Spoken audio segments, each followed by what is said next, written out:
देखिए, दुनिया के सभी धर्मों में जो शुरुआती कथाएं हैं, कहानियां हैं ना, बहुत रोचक कहानियां हैं। उन कहानियों का एक पर्पस क्या होता है कि नैतिक विचार सिखाने के लिए कहानी का इस्तेमाल करें। जब आप छोटे थे, आपको याद होगा, आपके पेरेंट्स आपको कहानियां सुनाते होंगे। आपकी पीढ़ी तो नहीं सुना पा रही है। जब आप पेरेंट्स बनेंगे तो कहानियां शायद नहीं सुना पाएंगे, क्योंकि बच्चा सुनना भी नहीं चाहेगा। वो कहेगा आप चुप रहो, मैं टीवी में देख लूंगा। डोरेमोन आ रहा है, मैं उसकी कहानी सुन लूंगा। और शिनचैन आ रहा है, मुझे उसमें ज़्यादा रुचि है, आपकी कहानियों में कम रुचि है। लेकिन आज से एक दो पीढ़ी पहले तक सारे बच्चे कहानियां सुन सुन के बड़े हुए हैं। और पेरेंट्स की कोशिश क्या होती थी, कहानियों के माध्यम से बच्चों को नैतिक मूल्य सिखा दें। ये दुनिया के हर समाज में होता था। और बच्चे कई मुश्किल सवाल पूछ लेते हैं, उनका जवाब देने के लिए भी कल्पनाएं कर लेते हैं। जैसे मैं सोचता हूं कि ग्रीक समाज में किसी बच्चे ने पूछा होगा कि जैसे आप कहीं जंगल में जाके जोर से आवाज दें तो वो आवाज बार बार रिपीट होती है, बाद में एको होती है। तो बच्चे पूछते हैं कि ये आवाज कहाँ से आ रही है। अब उस समय फिजिक्स इतनी विकसित नहीं थी कि फिजिक्स के बेस पे इसका आंसर आप दे सकें। तो फिर लोग कल्पनाएं कर लेते हैं। उन्होंने कल्पना कर ली कि ये जो आवाज है, इस आवाज के पीछे एक कहानी है बेटा। और वो जो कहानी है, वो कहानी ये कहानी है। तो ये क्या कहानी है सुन लीजिए, फिर आपको पूरा अंदाजा हो जाएगा कि ये शब्द कहां से पैदा हो रहा है। एक बहुत प्रसिद्ध लेखक हुए हैं रोमन लिटरेचर में, ओविड नाम के। उनका एक महाकाव्य आपने नाम सुना होगा, मेटामॉर्फोसिस उसका महाकाव्य का नाम है, जो सीजर ऑगस्टस के समय में लिखा गया था। यानी कि ईस्वी पूर्व 27 से ईसा पश्चात 14 के बीच में कभी लिखा गया था। मतलब ईसा मसीह के दौर में लिखा गया था लगभग।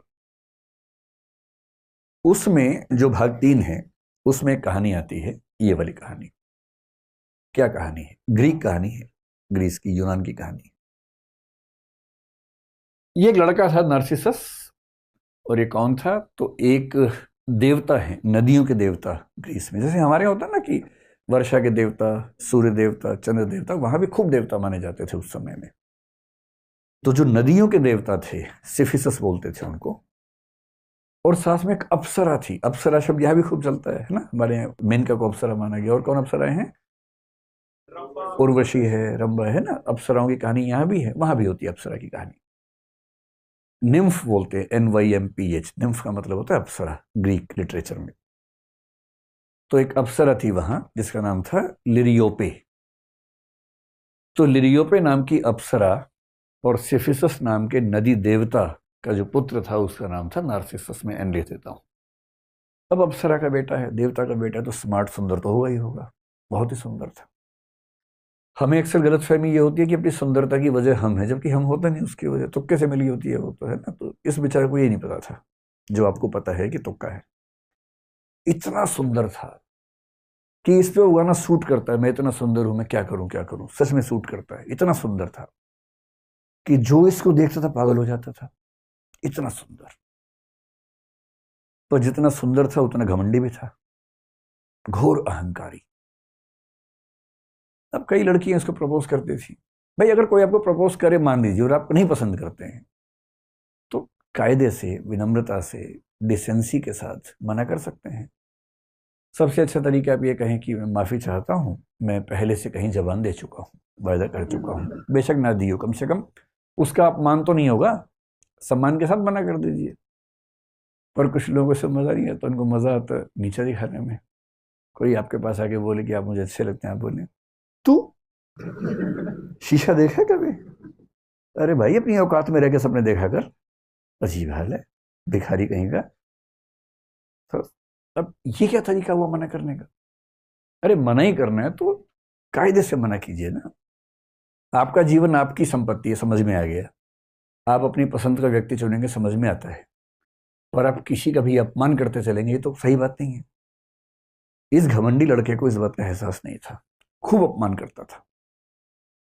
किसी लड़की ने आके बोला, उसको इतना नीचा दिखाता था कि तू अपना मुंह देख, कैसी है तू, ये है वो है। पर लड़कियां बेचारी उसके बाद जीना भूल जाती थी कि इतना अपमान कर दिया है, विष का घूंट पीती थी। अच्छा, एक कहानी पढ़ के लगता है कि उस समय के ग्रीक समाज में शायद होमोसेक्सुअल रिलेशनशिप्स को लेकर भी बहुत तनाव नहीं था। क्योंकि कहानी में ये भी आता है कि एक लड़का भी इस पे दीवाना हो गया था। वो लड़का बोला कि तलवार, मतलब वो आया उसके पास कि मैं आपके लिए जान दे सकता हूँ, मैं कुछ भी कर सकता हूँ, मैं चाहता हूँ आपके साथ जीना। तो उसने कहा, जान दे सकता है तो जान दे दे।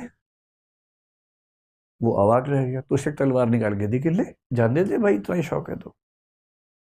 उसने सच में अपनी गर्दन काट दी और मरने से पहले भगवान से प्रार्थना की कि इस आदमी को सबक सिखाना कि जितना नीचा दिखाता सब लोगों को। पर इसको एहसास था नहीं इस बात का। उसी समय एक और लड़की थी, वो लड़की एक अप्सरा थी बेसिकली, उसका नाम था एको या इको कह लीजिए। खूब अच्छा बोलती थी, बहुत सुंदर थी। और एक देवी वीनस ने उसको एक बार ये कहा था कि तुम सबसे सुंदर अप्सराओं में से एक हो, बड़ी तारीफ की उसकी। बड़ी चंचल थी, खूब बोलने में शौकीन थी। एक बार इसने क्या किया कि देवताओं के एक देवता वहां बृहस्पति नाम के, जुपिटर जिनको हम बोलते हैं, जुपिटर के साथ एक खेल कर दिया। जुपिटर की पत्नी जूनो, उसको क्या कर दिया, आजकल की भाषा में क्या बोलेंगे उसको, वो जो सोशल मीडिया में दिखता है, प्रैंक, हाँ प्रैंक कर दिया, उसके साथ प्रैंक कर दिया। तो जूनो को गलत फहमी पैदा कर दी कि उसका पति बाजार गया हुआ है, जबकि वो गया नहीं हुआ था। और जूनो गुस्से वाली थी, चिढ़ गई कि तू मेरे साथ प्रैंक करेगी, मैं तुझे श्राप देती हूं। तो श्राप यहां नहीं होता, वहां भी होता था श्राप, हर जगह होता है। मैं तुझे श्राप देती हूँ। श्राप क्या, दो श्राप दे दिए। पहला, तू अपनी ओर से कोई भी वाक्य बोल ही नहीं पाएगी। और दूसरा, अगर किसी और ने कोई वाक्य बोला होगा तो तू केवल उस वाक्य के अंतिम कुछ शब्दों को ही दोहरा पाएगी। इको ऐसे ही होती है ना, तो पूरा इको की कहानी बना दी है। अब तू अपनी ओर से कोई नया वाक्य नहीं बोल सकती, और जो वाक्य बोला गया है उसके अंत के कुछ शब्दों को दोहरा सकती है, इतना ही बोलने का अधिकार तेरे पास है। उसके बाद से बेचारे सोचिए, इतनी सुंदर योग्य युवती थी और बेचारी बोल नहीं पाती है। खैर, जिंदगी जी रही थी किसी तरह से। एक दिन नार्सिसस अपने दोस्तों के साथ शिकार खेलता हुआ जंगल में गया। और जब जंगल में गया तो बाई चांस ऐसा हुआ कि अलग हो गया, इसके दोस्त कहीं चले गए, गुम हो गया। अब ये अकेला घूम रहे जंगल में, वहीं इको घूम रही थी। उसने इसको देखा, वो भी दीवानी हो गई इसकी, और अब पागल हो गई एकदम। इतना सुंदर था ये, वो भी अप्सरा है, कम नहीं है। ये तो अप्सरा का पुत्र है, देवता का पुत्र है। अब वो दीवानी बन बन के पीछे घूम रही है, सामने नहीं आ रही है अभी। अच्छा, इसको एहसास हो रहा कोई है आसपास, पेड़ों की आवाज से, पत्तों की आवाज से। तो उसने कहा कौन है, उसने क्या कहा कौन है, क्योंकि बोल ही नहीं सकती। इसको लगा जी पहली कोई खेल रहा है मेरे साथ। फिर इसने कहा सामने आओ, उसने कहा सामने आओ। तब इसने कहा भाई इतना छुपने की क्या जरूरत है, हमें एक दूसरे से बात करनी चाहिए। तो उसका जवाब आया बात करनी चाहिए। फिर थोड़ी देर के बाद वो सामने आ गई, और वो प्रेम में ऐसी दीवानी थी कि सीधे फिल्मी अंदाज से दौड़ी उसके पास गई गले मिलने के लिए। ऐसी दीवानी हो गई थी, क्योंकि उसको लग रहा था कि बात बढ़िया चल रही है। उस उम्मीद में भाग गई, और जैसी पास आई तो उसने यूं कहा रुको, दूर हो, ठीक ठीक। फिर बोला कि इससे पहले मैं मर जाना पसंद करूंगा बजाय ये कि तुम मेरे शरीर का आनंद लो। वो बेचारी इको क्या बोली, तुम मेरे शरीर का आनंद लो। बात और बिगड़ गई इससे। और ये वाक्य जैसी उसके मुंह से निकला, उसको खुद इतनी शर्मिंदगी हुई अपने ऊपर, रोती हुई, खून के आंसू रोती वहां से भागी, और इसे धिक्कार के भगा दिया। उसका स्पर्निंग बोलते हैं अंग्रेजी में, धिक्कार करके भगा दिया कि अपनी औकात देख, अपना मुंह देख। जब वो रोती हुई गई तो उसकी सहेलियां जो थी अप्सराएं, वो चली गई एक देवी के पास, नेमेसिस नाम था उन देवी का। ग्रीक लिटरेचर में नेमेसिस का मतलब है रिवेंज की देवी, प्रतिशोध की देवी। प्रतिशोध की भी एक देवी है उनके यहाँ। ये सहेलियां गई, उनका कि देखो ये जो लड़का है ना बहुत बदतमीज है, इसने हमारी सहेली का दिल दुखाया है, पहले कितने लोगों का दिल दुखा चुका है, कितने लोग तो बेचारे जान दे चुके हैं इस चक्कर में, आप प्रतिशोध लो इससे। तो देवी ने कहा अच्छा ठीक है, इसका अकाउंट शुरू करते हैं। और फिर एक दिन ये फिर से शिकार करने गया, तो देवी ने एक जाल बुना इसके लिए, नेमेसिस ने। और इसको प्यास लगी बहुत जोर से। पानी ढूंढते ढूंढते जब आगे बढ़ा, वहां एक पूल था, तालाब समझ लीजिए, सुंदर सा तालाब था। और तालाब इस तरह से बना हुआ था कि उसमें कुछ कदम रख के, मतलब तालाब समझ लीजिए कि इस तरह का तालाब था। ये संभव नहीं था कि अब इसमें 2 कदम चले जाएं, बहुत गहरा तालाब था। तो यहाँ लेट के फिर पानी निकालने की स्थिति थी ऐसे करके। तो ये पेट के बल लेटा नीचे से पानी निकालने के लिए, पीने के लिए, और जैसे ही लेटा इसको अपनी ही परछाई देखी पानी के अंदर। वैसे जब ये पैदा हुआ था एक साधु को बुलाया गया था।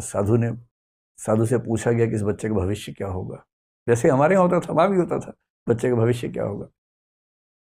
साधु ने कहा कि जब तक ये अपने आप को नहीं जानेगा तब तक इसका जीवन बहुत अच्छा रहेगा। जिस दिन इसने खुद को जान लिया मुश्किल हो जाएगा। और आज उसने पानी में अपने रिफ्लेक्शन को देख लिया। जैसी देखा ये खुद दीवाना हो गया। अच्छा, इसको ये नहीं पता था कि वो रिफ्लेक्शन है। उस समय तक विज्ञान उतना विकसित नहीं था कि समझ जाए कि रिफ्लेक्शन है। उसको लगा कोई और है, पानी के अंदर का देवता है शायद कोई। ये इतना पागल हो गया, जितनी पागल इको हुई थी इसके लिए उतना ही पागल हो गया। और सहेलियों ने यही कहा था कि इसको भी ये पीड़ा समझ में आनी चाहिए कि जब हम किसी से प्रेम करते हैं और वो जब हिकारत से बात करता है तो कैसा लगता है। अभी बेचारा उससे कह रहे तुम कौन हो दोस्त, वो जवाब ही नहीं दे रहा। मजे की बात है, एक लड़का एक लड़के से ही कह रहा है, और ग्रीक लिटरेचर में इस बात को लेकर तनाव नहीं है उस समय। ये फिर कह रहे कि मैं तुमसे मिलना चाहता हूँ, जवाब ही नहीं दे रहा। खूब रिक्वेस्ट कर करके मर गया, जवाब ही नहीं आता था अंदर से। अंत में बोला कि अगर तूने मुझे जवाब नहीं दिया तो इस जीवन का लाभ ही क्या है। और पीछे पेड़ के पीछे खड़ी होकर सुन रही इको। उसको खुशी हो रही है कि आज इसको समझ में आई बात। और अंत में इसने तय किया कि अगर मैं इसके साथ जीवन नहीं गुजार सकता हूं तो ये जीवन बेकार है, और उसने अपने जीवन को समाप्त कर लिया। और अंतिम वाक्य क्या बोला? अलविदा, फेयरवेल। और पीछे से इको ने क्या कहा? अलविदा। ये खत्म हो गया, आत्ममुग्धता में खत्म हो गया, अपनी ही सुंदरता को नहीं झेल पाया। इको तो अप्सरा थी, तो शाश्वत थी, मॉर्टल नहीं थी, इमॉर्टल थी। लेकिन फिर एक कहानी बढ़ाई गई कि उसका शरीर खत्म हो गया, उसकी हड्डियां बन गई पत्थरों की तरह से, लेकिन उसकी आवाज बची रही। और आज भी दुनिया में जब कोई कुछ बोलता है तो पीछे कुछ शब्द रिपीट हो तो समझ लो कि इको नाम की देवी वहां पर मौजूद है। यह है नार्सिसस नाम के बहुत सुंदर किंतु बहुत ही घमंडी आदमी की कहानी। और ये हमेशा ध्यान रखना है कि यदि आप 4 लोगों के साथ बदतमीजी से बात करते हैं तो कभी ना कभी कोई आपको भी मिलने वाला है, जीना मुश्किल कर देगा। सीखने की बात है कि किसी को पसंद करो तो ईगो की तरफ भाग के नहीं जाना उसके पास, थोड़ा सा अपना स्वाभिमान बना के रखना। और कोई पसंद ना आए तो उसको बदतमीजी के साथ, हिकारत के साथ, तिरस्कार के साथ नहीं खारिज करना है, कायदे से मना करने का भी तो तरीका हो सकता है। क्योंकि ऐसा होता है, जैसा आप सबके साथ बर्ताव करेंगे वैसा आपके साथ भी हो तो सकता ही है।